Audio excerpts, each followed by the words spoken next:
ভর দুপুরে মারাত্মক ভূমিকম্পে কেঁপে উঠল মায়ানমার।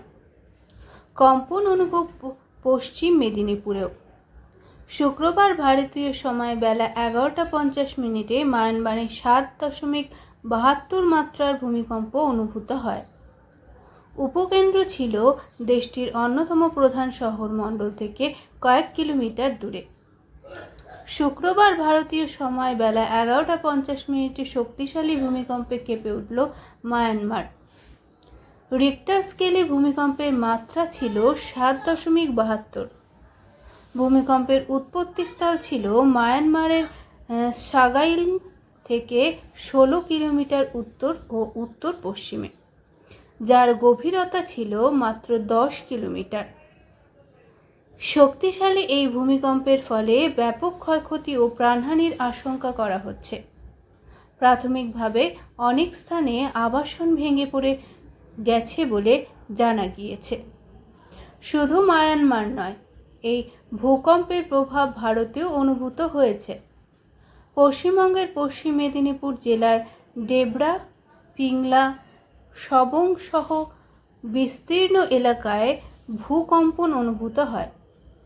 আচমকা কম্পন অনুভূত করতেই আতঙ্কিত মানুষজন দ্রুত ঘরবাড়ি ছেড়ে রাস্তায় বেরিয়ে আসেন। কিছুক্ষণের জন্য এলাকায় শোরগোল পড়ে যায়। এই ভূমিকম্পের পর আফটারশকের সম্ভাবনা রয়েছে বলে বিশেষজ্ঞরা জানিয়েছেন। শুক্রবার দুপুর 12:05 নাগাদ হিঙ্গলগঞ্জ ও হাসনাবাদের একাংশে অনুভূত হয় ভূমিকম্প। 2 মিনিটের বেশি সময় ধরে চলা কম্পনে আতঙ্কিত হয়ে পড়েন বাসিন্দারা। এদিন দুপুরে দক্ষিণ 24 পরগনার ক্যানিং হঠাৎই ভূমিকম্পে কেঁপে ওঠে। আতঙ্কিত হয়ে পড়েন মানুষজন।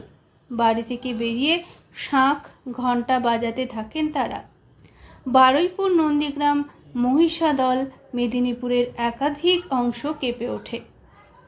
শুক্রবার ভারতীয় সময় বেলা 11:50 মায়ানমারে 7.72 মাত্রার ভূমিকম্প অনুভূত হয়।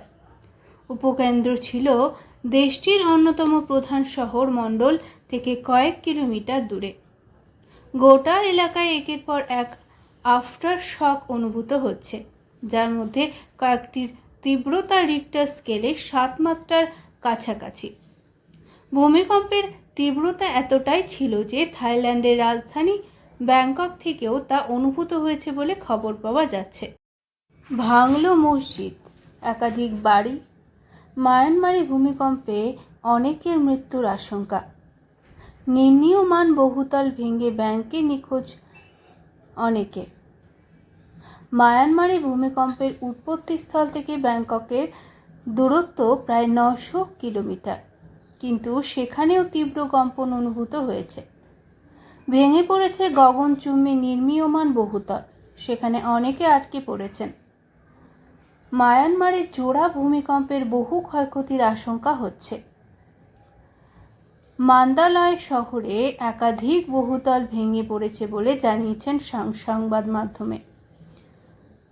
স্থানীয় সংবাদ মাধ্যম সূত্রে দাবি, মান্দালয়ে একটি মসজিদ ভেঙে পড়েছে, তার নিচে চাপা পড়ে অন্তত 20 জনের মৃত্যু হয়েছে। রয়টার্সে এই খবর নিশ্চিত করেনি। জোরালো কম্পন অনুভূত হয়েছে প্রতিবেশী থাইল্যান্ডেও। সেখানকার রাজধানী ব্যাংককে গগনচুম্বী একটি বহুতল ভেঙে পড়েছে। বহুতলটি নির্মীয়মান অবস্থায় ছিল। থাইল্যান্ডের উপপ্রধানমন্ত্রী জানিয়েছেন, এই ঘটনায় এখনও পর্যন্ত 3 জনের মৃত্যু হয়েছে, 81 জন নিখোঁজ। ভূমিকম্পের কারণে ব্যাংককে জরুরি বৈঠকে বসেছেন থাইল্যান্ডের প্রধানমন্ত্রী। মায়ানমারে ভূমিকম্পের উৎপত্তিস্থল থেকে ব্যাংককের দূরত্ব প্রায় 900 কিলোমিটার, কিন্তু এই ভূমিকম্প এতটাই তীব্র ছিল যে ব্যাংককে জোরালো কম্পন অনুভূত হয়েছে।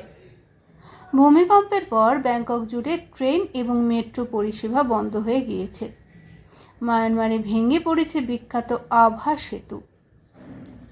সমাজ মাধ্যমে তার কিছু ভিডিও ছড়িয়ে পড়েছে। প্রথমে শোনা গিয়েছিল ব্যাংককে জরুরি অবস্থা জারি করা হয়েছে। পরে রয়টার্স থাইল্যান্ডের উপপ্রধান